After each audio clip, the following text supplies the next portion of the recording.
Asia's multimedia star na si Kim Chu, formal nang nagsampa ng kasong qualified theft laban sa kapatid niyang sila Kambini Chu, kasama ang kanyang mga abogadong sina Zylene Dollar and Archer Nargregana, sa The Justice Cecilia Muñoz Palma Hall, DOJ Building, Quezon City, nitong umaga matapos madiskubre ni Kim ang financial discrepancies sa negosyo nilang magkapatid.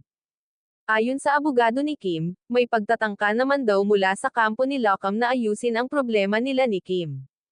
She reached out and the lawyers reached out also.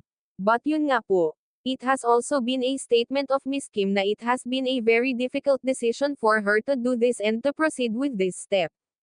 As far as I know, I have been in 1 or 2 meetings, but I know there have been several times na they reached out to each other, saad ni Dollar.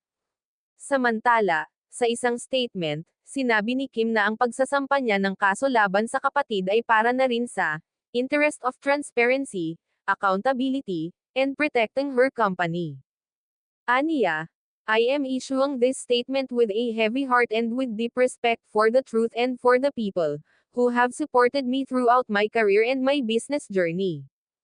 After careful consideration and months of internal review, I have made the difficult decision to file a legal case for qualified theft against my sister, Lakambini Chu, in relation to serious financial discrepancies discovered within my business operations.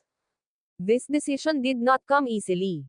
It is one of the most painful steps I have ever taken in my life. As many know, I built my business ventures with hard work, passion, and trust in the people I love. Unfortunately, substantial amounts connected to my business assets were found missing. These discoveries forced me to take formal action to protect not just my company, but also the livelihoods of the people who work with me and the integrity of everything I have built. This is a private family matter that has now become a legal process.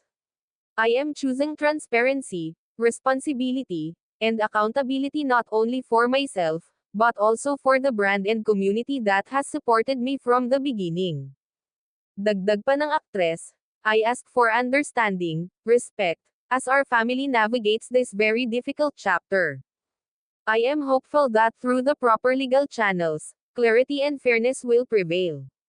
Despite this painful situation, I remain committed to my work, my supporters, and the continued growth of my business ventures.